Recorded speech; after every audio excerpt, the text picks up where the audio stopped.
Khutbah Jumat adalah dakwah atau pesan takwa yang disampaikan dengan cara bil hikmah. Istilah takwa mencakup segala perintah dan larangan berdasarkan Al-Quran dan hadis. Sedangkan bil hikmah mencakup pemahaman akan takwa dan cara penyampaiannya kepada sasaran dakwah. Maka dari itu, khutbah Jumat merupakan pesan-pesan kebaikan yang disampaikan dengan cara baik.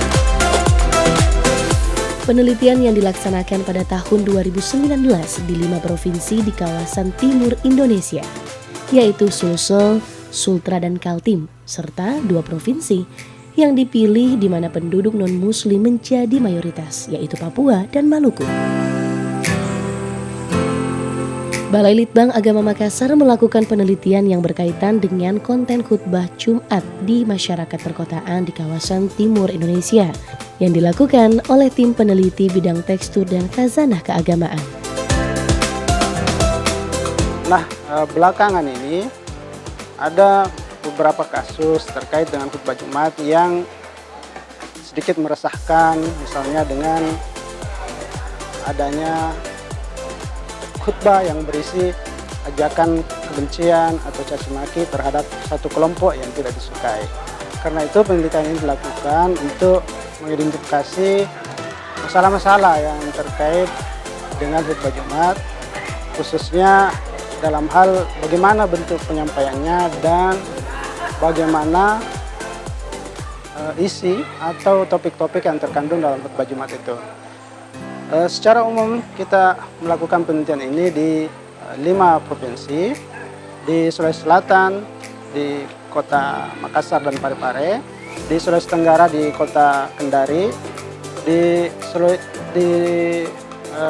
Kalimantan Timur, di kota Balikpapan dan kota Samarinda, kemudian di kota Jayapura di Papua, dan kemudian di kota Ambon di Maluku. Bentuk penyampaian secara umum sebetulnya didukung oleh kehadiran lembaga dakwah, dan lembaga dakwah ini menguat di kota-kota besar seperti di Makassar, di Kendari, Samarinda, Balikpapan.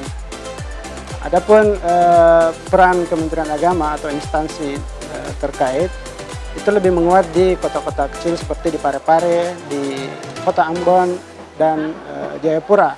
Bahkan di kota Ambon agak lebih unik karena itu ada keterlibatan dari Kodam yang mengorganisir khutbah Jumat itu dalam bentuk pembagian jadwal khutbah Jumat kepada khatib-khatib, dan itu sejarahnya karena mereka lebih bersifat mengamankan atau memberi rasa aman kepada khatib-khatib.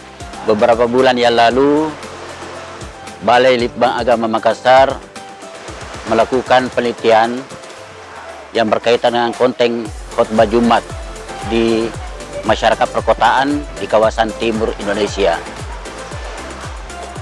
yang dilakukan oleh tim peneliti bidang lektur dan khazanah keagamaan. Mengapa penelitian ini dilakukan? Bahwa kita sama mengetahui bahwa khutbah Jumat adalah salah satu usaha untuk meningkatkan pemahaman keagamaan, meningkatkan takwa dan keimanan masyarakat setiap minggu yang dilakukan di masjid pada setiap hari Jumat. Dan juga dalam sejarahnya bahwa khutbah Jumat terutama pada masa Khalifah sesudah Dami meninggal, khutbah Jumat itu dijadikan sebagai sarana yang berkaitan dengan politik, di mana khutbah itu dijadikan sarana untuk bagaimana melakukan hal-hal yang kadang-kadang bertentangan dengan ajaran agama Islam, umpamanya melakukan fitnah terhadap kelompok lain, melakukan berbagai hal yang bisa mengganggu ketentraman dalam kehidupan masyarakat.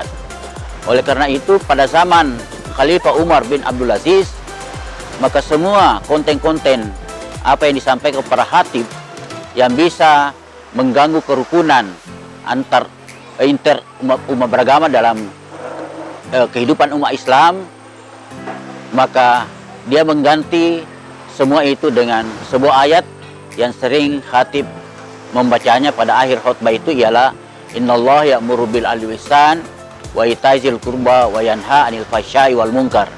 Artinya ajaran-ajaran Islam ini harus disampaikan dengan lemah lembut supaya menimbulkan kerukunan di antara umat beragama.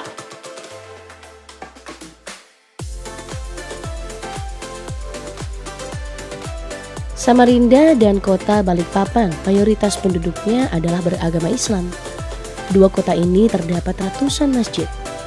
Di kota Samarinda sendiri terdapat sekitar 385 masjid. Sedangkan di kota Balikpapan ada 406 masjid yang tercatat di Kementerian Agama. Ya, saya ditugaskan di kota Samarinda dan kota Balikpapan dalam kaitannya dengan penelitian tentang kajian konten khutbah Jumat ini pada tahun 2019. Kita ketahui bahwa dua kota ini mayoritas penduduknya adalah beragama Islam. Dari data yang kami dapatkan, di kota Samarinda dan kota Balikpapan itu sekitar 90% penduduknya adalah Muslim. Maka tidak mengherankan di dua kota ini terdapat ratusan masjid. Di kota Samarinda tercatat terdapat sekitar 385 masjid, sedangkan di kota Balikpapan ada 406 masjid yang tercatat di Kementerian Agama. Di dua kota ini pada umumnya pengurus-pengurus masjid secara mandiri memanggil atau mengundang para khatib yang dianggap berkompeten untuk melaksanakan tugas pada setiap Jumatnya. Jadi secara umum di dua kota ini belum ada lembaga yang secara khusus mendistribusikan khatib ke seluruh masjid-masjid yang ada di dua kota ini.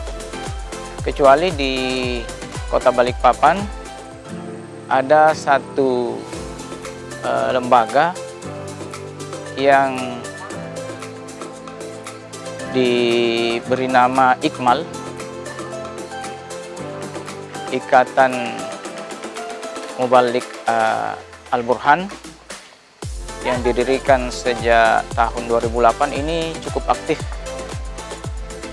bukan hanya mendistribusikan khatib di kota Balikpapan, tetapi juga mengadakan hampir setiap tahun mengadakan pelatihan mubalik, dan hasil pelatihan itu mereka distribusikan di masjid-masjid. Hanya cakupannya masih terbatas karena rata-rata hanya sekitar 30-an masjid di kota Balikpapan. Itu pun yang mereka akomodir adalah masjid-masjid yang berada di pinggiran